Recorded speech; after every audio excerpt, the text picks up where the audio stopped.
Alright guys, welcome back to the channel. This is our Portland Trail Blazers season review video. You know what I'm saying? So let's just jump right into it and let's talk about it. As we look at this is Dame scoring that 71 points, that tremendous game that he had against the Rockets. We'll check out some Shaedon Sharpe highlights as well of the year and Jerami Grant early season work. I mean, I thought key things, you know what I'm saying, that we had going this season was Dame's performance. Shaedon Sharpe, you know, kind of etching his name in the sand, so to speak. We'll see if he etched it in some wet cement, but definitely in the sand, as we see Dame right there on this historic night, historic night, excuse me. And then also Jerami Grant and how he started the season. You heard me talk about how I believed he could be an impact player, and to start the season, he definitely was that. He was a superstar, all-star, you know, he was an all-star candidate, you know what I'm saying? So, along with Ant as well. I mean, the way we started the season, as we jump right into it, the review, the way we started the season, guys, I mean, first of all, the expectations to begin, we were just, you know, it was about getting through this season and seeing maybe if we can work some things out, just trying to figure out how we're going to build around Dame, what we had, what we were going to need. I mean, it was just kind of a lot of that going into the season. We started the season winning our first 10 out of 14 games. Grant and Dame were just playing tremendous ball together, along with Ant, you know, but definitely to start out the gate, Dame, of course, and Jerami Grant were really playing on a high level. Matter of fact, we won our first 4 games in a row out of that 10 out of 14. First 4 was in a row, and we didn't lose 2 straight. If I'm not mistaken, we didn't lose any 2 straight games back to back, and out of that first 14, you know. Man, like I said, Dame and Grant were playing amazing. Dame scored, I think over 40 already in a couple of those games, against the Suns and the Lakers. I mean, those 4, I mean, just come out the gate, you know what I'm saying? Just on a blitz, just guys were going full steam, playing great, you know what I'm saying? Josh Hart on the defensive end, his motor, man, you know, things were looking good, you know what I'm saying? So it kind of started changing some things, you know what I'm saying? Right or wrong, just kind of started looking at the season like maybe, you know, we could do something as far as get to the playoffs. Also, you know, remember Dame's defense starting the season. See, a lot of people haven't talked about this, but to start the season, Dame's defense was tremendous. I mean, he was playing, I mean, he didn't play bad defense at all season, but to start the season, I thought I saw some serious focus and determination, to not just play, stay in front of your man type defense, but to be physical and to set a tone and let people know that, yeah, whatever you may think about my stature, you're not going to take advantage of me, period. You know, you're just not going to do that, you know? And I thought he did a good job of that, man. I remember one game against the Mavericks earlier in the season, man, he was really being physical with Luka. You know, cause you can't allow Luka to just take advantage of his size over you. You know what I'm saying? As we see the alley-oop right there, the Shaedon Sharpe. But, man, so, you know, I thought, you know, things were looking good right there as far as with Dame playing some. Obviously, I knew he wouldn't be able to sustain that. It was obvious, but we'll talk about why. But he did a great job of really establishing himself as a strong defensive player, at least just so people know you're not going to take advantage of me, as we see Dame knocking down that deep 3. And then after that, then Anthony just started taking over. Like, hold up, you know what I'm saying? And all 3 were playing well together, you know.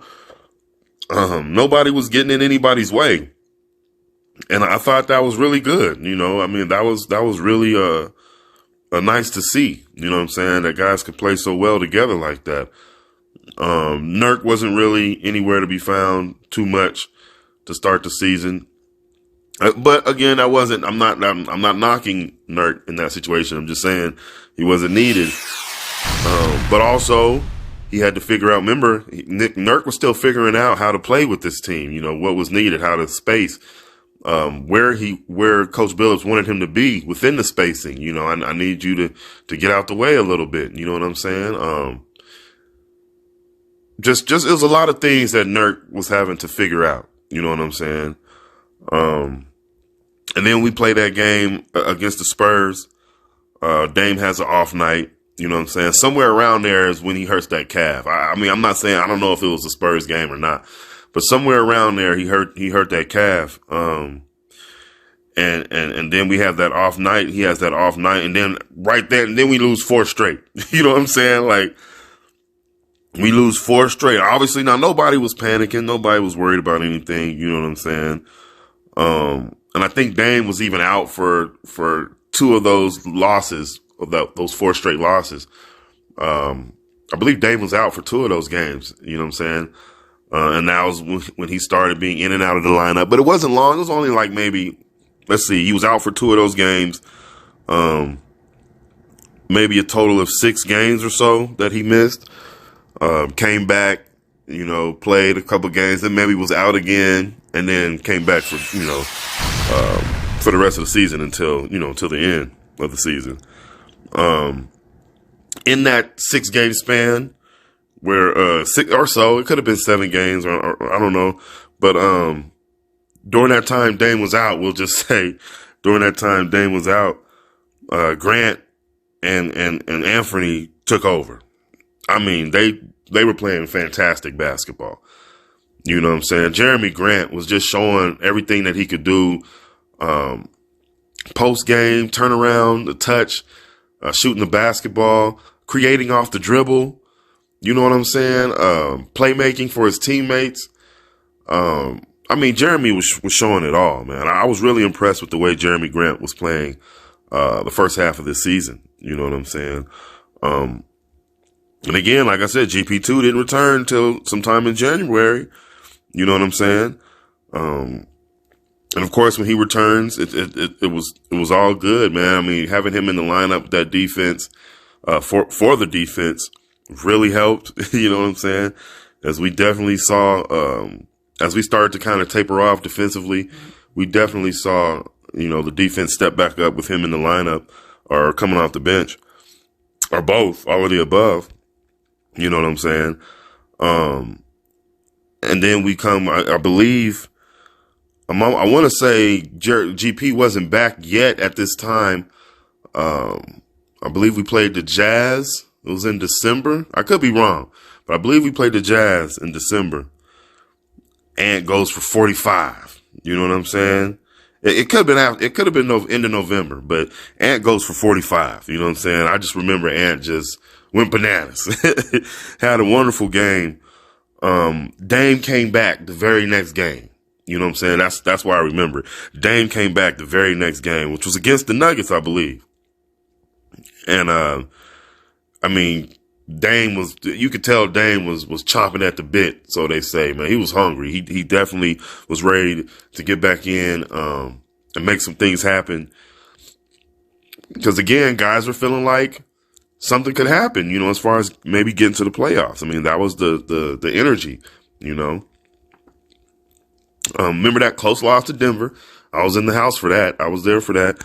It was a very good game. 1-point loss, I believe. Dame went bananas, like I said before. You know, and then after that, you know what I'm saying? You can kind of see, like, that's what I mean by, Dame was really eager and ready. Because he kind of was pressing the next couple games, you know what I'm saying? And I remember the Rockets and the Thunder, those games in particular. A little off shooting, because I remember making some comments about just how Allen Iverson used to kind of force some shots, you know what I'm saying? And I usually didn't see Dame, you know, playing that way, but it kind of looked like that in those games. Especially in that particular game with Rockets. I think he was 7 for 20. Thunder 6 for 19. You know, Dame will probably, in my opinion, is one of the most efficient scorers in the history of the game. You know what I'm saying? Somebody who's scoring on a high level like that, you know what I'm saying? 40, 50, 60, 70 points. Dame has always done that on an efficient level. You know what I'm saying?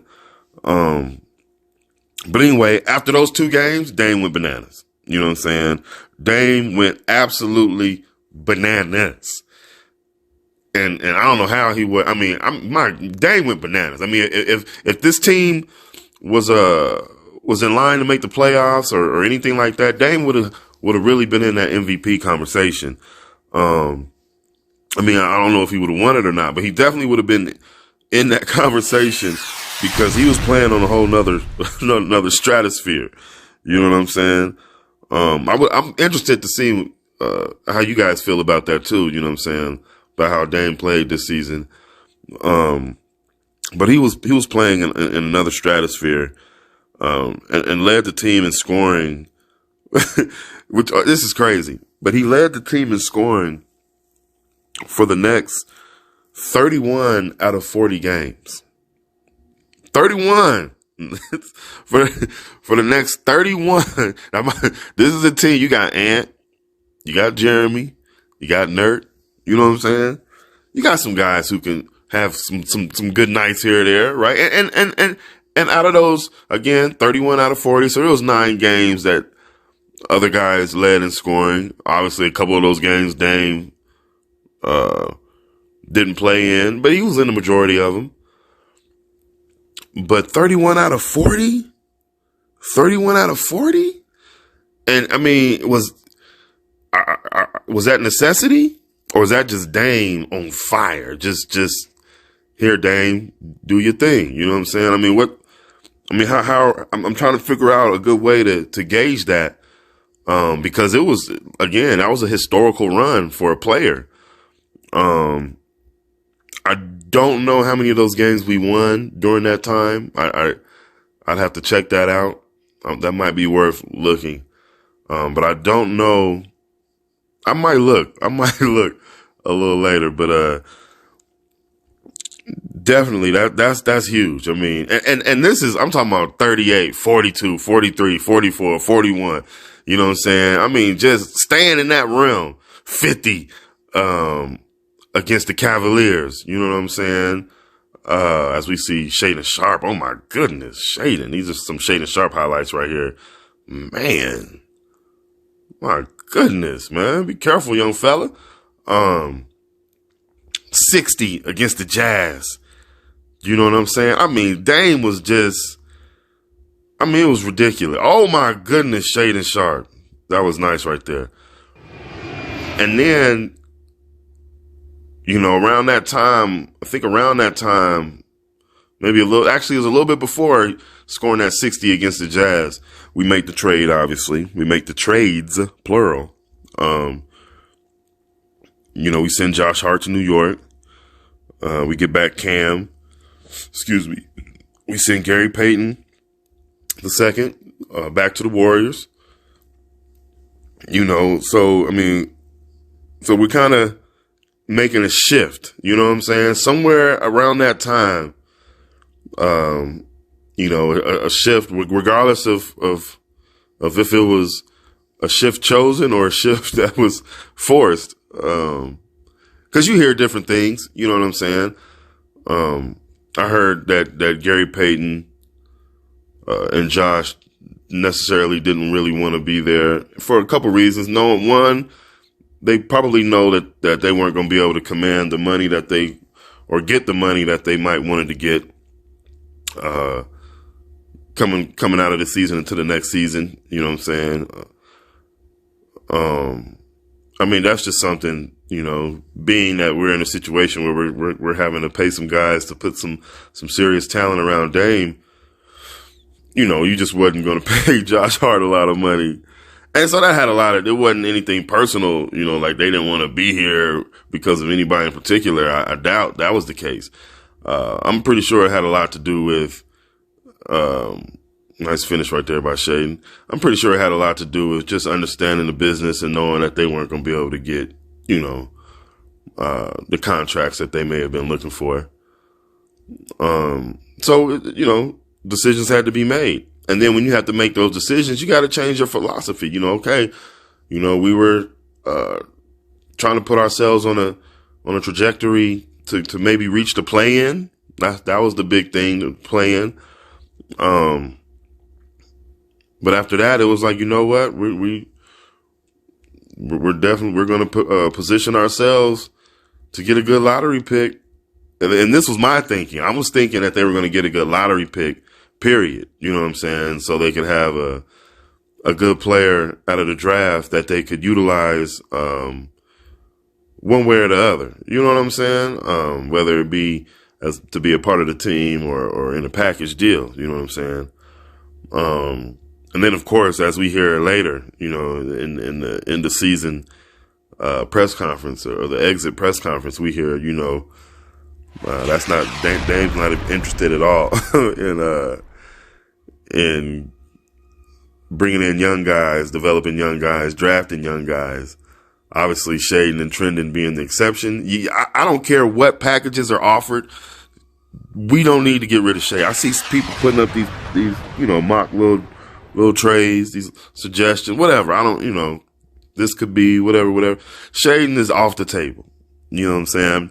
I mean, that's how I'm looking at it. Shaedon is off the table. There's no reason for Shaedon Sharpe to allow him to even be considered in any talks. Because regardless of what you get in return, that window is going to be a very short window. And then you're going to be in a position in the next 2 to 3 years after that, probably 2 years. All right. Where you're going to have to rebuild, where you're going to have to start, developing some young guys. You know what I'm saying?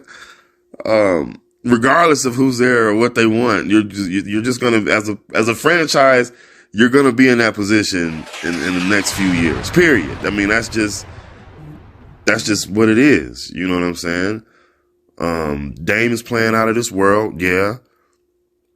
But realistically, how much longer is he going to be able to play on that level? And then you just got to start, asking yourself some tough questions, and coming up with hopefully coming up with some tough answers, So as we get back to the trades, we get Cam, you know what I'm saying? Cam starts, you know what I'm saying, as soon as he gets traded to the team. And I thought that was good, man. Coach Billups did a great job of actually getting a lot out of Cam by putting him in that lineup. Obviously, when Ant came back healthy, and that was another thing. I remember mentioning that it was almost like Cam didn't realize that when Ant got back healthy that he was going back to that bench. I mean, maybe he was hopeful, but I'm sure he had to have known that, I don't know. I don't know. But it just didn't seem like he was, because that first game, with Ant back, in the starting lineup, Cam seemed to be lost. You know what I'm saying? That next game, he played a lot better coming off the bench. There was a couple games I thought he did well, but for the most part, he kind of got lost. He kind of found himself lost. Almost similar to Matisse Thybulle, who we also got. And defensively, I mean, the excitement, knowing what he can do in the passing lanes and on the ball defense sometimes.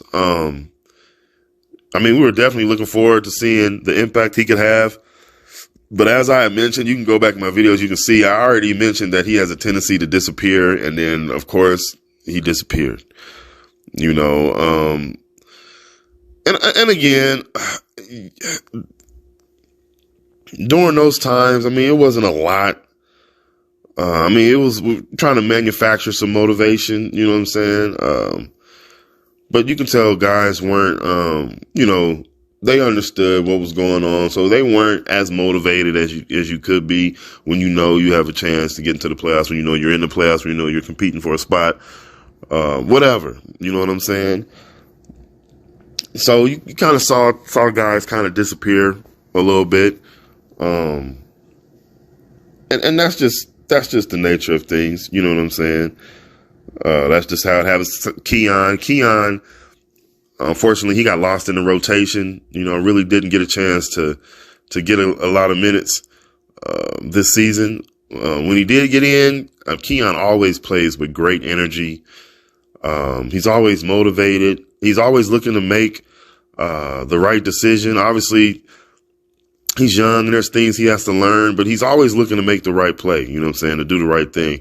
And you can appreciate that, especially in somebody who plays as hard as Keon. A lot of times when guys play that hard, you just gotta accept the fact that they're gonna make some mistakes. You know what I'm saying? But Keon does a good job of trying to correct himself. You know what I'm saying? And then that leads Jeremy Grant. You know what I'm saying? I thought when Dame kind of went on his rampage, man, those 31 out of 40 games, just dominating the NBA. You know what I'm saying? Jeremy kind of got lost. You know what I'm saying? I mean, he kind of got lost. Jeremy's not the kind of guy that's not gonna, he doesn't demand the ball a lot. He might be in the corner stretching his hands up, waving for the ball, but he's not gonna really be loud, clapping, demanding the ball. At least not yet. You know what I'm saying? He might need to, because he's that good of a player to me, to where he should be respected as such.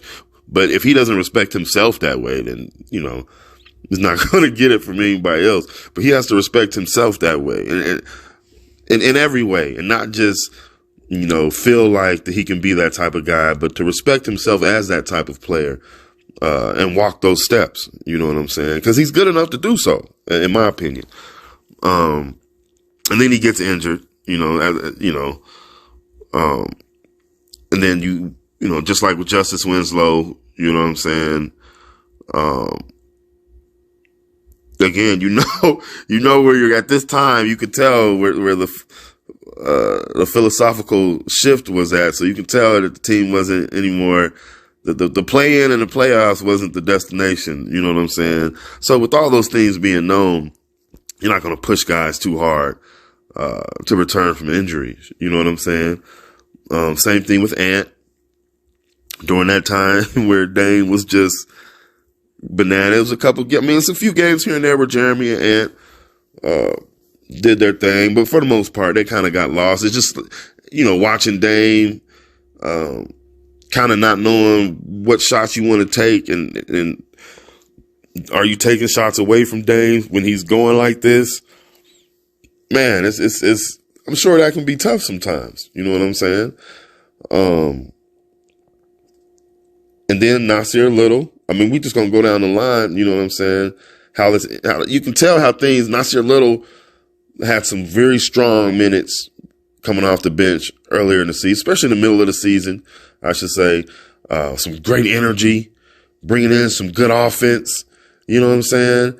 That beginning to middle area, you can see towards the last half of the season, the last quarter or third of the season, you can see that for the most part, defense was a priority, for this team. And that's what we wanted to work on. It was getting better defensively, because we went from being a competitive defensive team to being a terrible defensive team. And so you could tell that we just really wanted to make sure we focused on building more of a defensive consciousness, a defensive mentality, you know what I'm saying, that we hopefully put first, you know what I'm saying, especially when you have scores the way we do right now. It might be better served to focus on defense, knowing that scoring's not going to be an issue, you know what I'm saying, or shouldn't be an issue. So you could kind of see where Nasir was lacking in that area, as far as defense, you know what I'm saying? So it was kind of hard to have him on the court a lot of times, you know what I'm saying, when defense is the focus. Because he's going to give you all that energy when it comes to offense. He's going to give you everything on offense. But that same energy wasn't always matched. And you can see that with a couple players on the team. And I know that's something that Coach Billups would love to rectify, or just make sure he has those types of players on the team that are going to give that sort of effort on both ends of the floor, man. You know what I'm saying? Period. That's just what it is. You know what I'm saying? So probably looking forward to seeing Nasir traded, you know what I'm saying, or put in a package. Again, just trying to get some guys in that are committed to playing defense. You know what I'm saying? And then able and aware, you know what I'm saying, after that. You know what I'm saying? And that's kind of how, you know, the season went, you know what I'm saying? From you know, expectations of just getting through the season and getting better and building something, a new philosophy and getting a new system, a second year to get in place. You know what I'm saying? Everybody was looking for, you know, that felt good, man. And then it felt even better, you know what I'm saying, when guys were, you know, playing great and starting the season on that winning streak. You know what I'm saying? Man. So, I mean, of course, expectations are going to change. Everybody's getting excited. Maybe we can do something. Maybe we can do this. And then it was a kind of, after those trades, after the trades and well, actually, Dame went bananas. You know what I'm saying? And then the calf injury, Dame goes bananas, and then the trades, and then it was kind of off the cliff. You know what I'm saying? It was kind of downhill after that. You know what I'm saying? But we still had some tremendous highlights. Shaedon Sharpe put on a show in the final 10 games, and even during the season. We definitely were looking forward to seeing him. I know I was. I was definitely looking forward to seeing him in the slam dunk contest. I was a little bit saddened to hear that he didn't decline to participate, whether it was for not being selected for the rookie sophomore game or whatever. You know what I'm saying? Whatever the case was, man, Shaedon was putting on a show this season when it comes to finishing above the rim. And then that 71 point game from Dame, I'm going to go ahead and mention it again, was just truly amazing. I mean, not just because of I've seen 71 points before. Of course, we've seen Kobe with 81. But the efficiency, I mean, it just looked good doing it. You know what I'm saying? It looked good happening. It wasn't forced. It wasn't 50 shots, 40 shots. It just looked like some good basketball being played. And he ended up with 71 points. You know what I'm saying? I think for me as a basketball purist, I thought that was tremendous. So, I mean, and now understanding, you know, what Dame and Coach Billups, you know, what they want, you know what I'm saying? So let's see. I would love to hear what you guys think. What should we do? What direction should we go? I mean, some people are talking about, should we just Kevin Garnett Dame? You know what I'm saying? Is it too much pressure for Joe, in the front office to try to put something around Dame that can win? In this window that Dame has, you know what I'm saying? I'm not saying that a window that Dame is implementing. I'm just saying for him, and how long he can be playing at this peak level. What does that look like? You know what I'm saying? What can we put around him that he can be satisfied with, that he can trust, that he won't have to score 71 points with, you know what I'm saying, to win, 40 points a night to win, whatever. All that you got to take into consideration, man. And is it going to be worth it? I mean, are you going to spend all this money to get some guys that Dame doesn't trust all the way, and now he's still scoring 40 a night, and now these guys aren't as happy because they thought they were going to come and contribute on a higher level? You know what I'm saying? You just never know how things, so you just have to really be careful in these situations. You know what I'm saying? Make sure guys really understand going out. Make sure guys really understand going in. What's expected, you know what I'm saying? As far as the young guys, man, I mean, it's the NBA. You know what I'm saying? It's the NBA, and the NBA loves to get younger, not older. You know what I'm saying? Now, I will say the NBA should invest in getting wiser, and so you should put maturity and age in the right places. I believe that's a necessity. But we know how the NBA operates. So you're going to have some young guys, you know what I'm saying? That's why I said you definitely want to hold on to Shade and do not give him up. You know, let me know what you guys think about that, please. Would you give Shade and Sharp up in a package for who? Who would you put Shade and Sharp in with to get back in return? You know what I'm saying? Trendon Watford.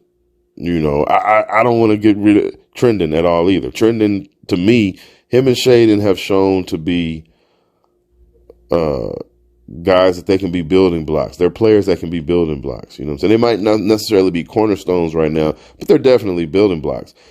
You definitely could utilize and in some aspects need a player like Trendon, especially in what he's becoming. Now, of course, earlier in the season, he might have been a little,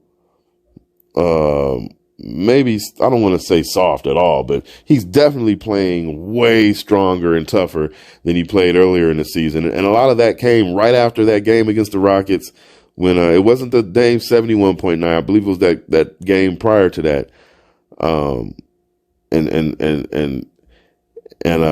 Trendon was getting abused by Sengun down low. It was just in that second quarter, though. It wasn't all game long. I know I said that before, and I should have clarified. He wasn't getting abused all game long. But my goodness, he got abused in that second quarter. You know what I'm saying? And since then, Trendon has been what Sengun did to Trendon did to Karl Anthony Towns. That's what I'm gonna just go ahead and put that out there because that's what I saw. What Sengun did to Trendon did to Karl Anthony Towns all game long. Trendon was just abusing Karl Anthony Towns all game long. Shout out to Trendon for that, man. That when Trendon responded like that, he responded tough in certain ways with strength and toughness prior to that. But just when I saw what he did, I said, "Oh yeah, that's it. Yeah, he's putting it together. It ain't just okay. Yeah, he's finding it easy and he's getting comfortable. Nah, it's beyond that. Not only that, he's accepting the fact that he is that dude and he can be that dude. So shout out to Trendon, man. You don't want to get rid of that. I mean, who would you package him in with? You know what I'm saying? Let me know in the comment section. Who would you package Trendon with? You know what I'm saying? Or for as well, you know? I mean, goodness, I know you got to give up something for something, but hey, that's what Nurk and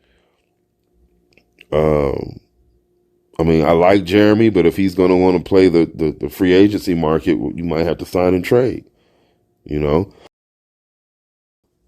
But I like Jeremy a lot. But is Jeremy willing to be the third guy on this Trailblazer team? You know what I'm saying? Or further. You know, especially if they get somebody, you know, and don't have to give up too much. So I don't know. Those are some big questions. You got to give up something to get something.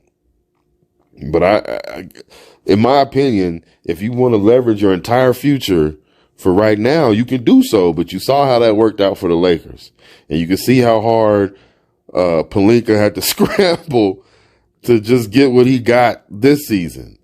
I mean, he had to work hard. He almost lost his job over those 3 years, man, trying to scramble to recover from giving up all their draft picks and their young players and stuff, man, and having nothing but quote unquote veterans on the team. You know what I'm saying?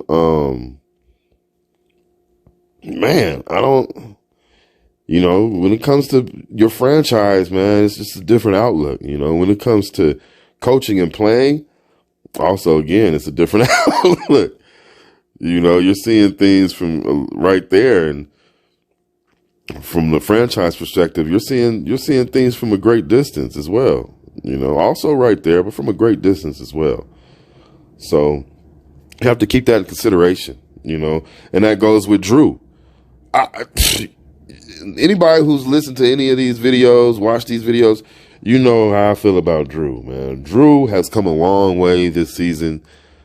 In my opinion, I thought Drew has gotten better in this season than he did in the 3 years or whatever he was with the Spurs. And that's not a knock on Popovich. Obviously, Popovich is known for developing a certain type of player, or certain types of players. But my goodness, man, Drew, the way Drew has developed in this Trailblazer organization, I would hate to see him go. I personally would hate to see Drew go. But if he has to, man, I want Drew to be able to still do everything that he's doing, man. A great teammate to have when it comes to challenging shots, getting your back, challenging shots, and sometimes getting those shots. He's going to get those blocks. He's going to bring that competitiveness, that fire, and he's again, like I said before, he doesn't hurt you in the pick and roll game on defense. If somebody wants to dare him to knock down that shot, you know what I'm saying, on offense, he can knock it down. You know what I'm saying? He might not be considered a shooter or a shooting big man, but he can knock it down. He's shown to have some moves, back to the basket game. I thought he's shown a lot. He's come a long way. You know what I'm saying? So, man, these are some. Then you got Nurk. All right. As much as I love Drew, then you got Nurk, who the fans love Nurk. All these trades I've been seeing, these proposed trades, and send this person, send that person. I haven't seen Nurk in one of them, and Nurk's the first one that I'm sending. And it's not just because I don't like Nurk. It's not that at all. It's just Nurk doesn't seem like he wants to play the way that this team wants him to play. Now, again, if it's a different coach or if it's a different team philosophy, he might be perfect. You know what I'm saying? But for this team, I'm sure Coach Billups wants some activity from you. You know, I need you to be active on both ends of the floor, man. Moving, setting screens, boxing out, rebounding, challenging shots. You know what I'm saying? Sliding out the way. You know what I'm saying? Fading out to that corner, whatever it is. Just man, always conscious of what is needed. You know what I'm saying? I hate to keep it, but watch Jokic play. Jokic always utilizes himself, and the good bigs do. Just period. Whether you're just a good big period. You don't have to be an all-star big. I'm just saying just a good big period always knows how to utilize themselves, man. Period. I mean, some could say it's just a good teammate. You don't know how to utilize yourself. You guys remember a guy named Bruce Bowen? Bruce Bowen, look up Bruce Bowen. He was a guy that wasn't considered a threat to anybody. But he always knew how to utilize. Matter of fact, I'm going to give you somebody way better than even Bruce Bowen, because Bruce Bowen is well respected on the defensive end. That corner three. Somebody else who won Defensive Player of the Year many times, tremendous, and always utilized himself. Ben Wallace. Ben freaking Wallace. He wasn't the tallest. He wasn't the biggest. But he knew how to utilize himself. He had great timing, challenging shots, rebounding. I mean, that's just what you're looking for when you're building this type of team. Now, if this isn't what you're building, then hey, that might not be what you're looking for. You might want somebody to stretch things out. You might want to stretch five. But that's not the case right now. You know what I'm saying? We need somebody who can provide some activity, you know what I'm saying, utilizing their actions, you know what I'm saying, and making sure that they're always active, you know, being a threat, you know what I'm saying, setting screens, rolling, fading, diving, whatever, man. Just always utilizing themselves. You know what I'm saying? I think that's the direction this team wants to go as far as that position. So we'll see, man. That's Nurk. That's Drew. You guys know what I feel about Trendon and Shaden, man. I wish we could keep those guys. I hope we do. I'm really looking forward to seeing, just like you guys, man, what we end up doing, and what ends up happening. You know what I'm saying? Because again, no matter what, you know what I'm saying, I'm sure just like me, you guys will be along for the ride, man. We'll be cheering the team on. You know what I'm saying?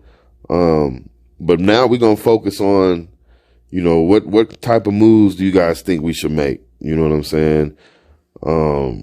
Where do you think we should go from here as far as certain positions? Who stays, who goes? Let's talk about it. You know what I'm saying?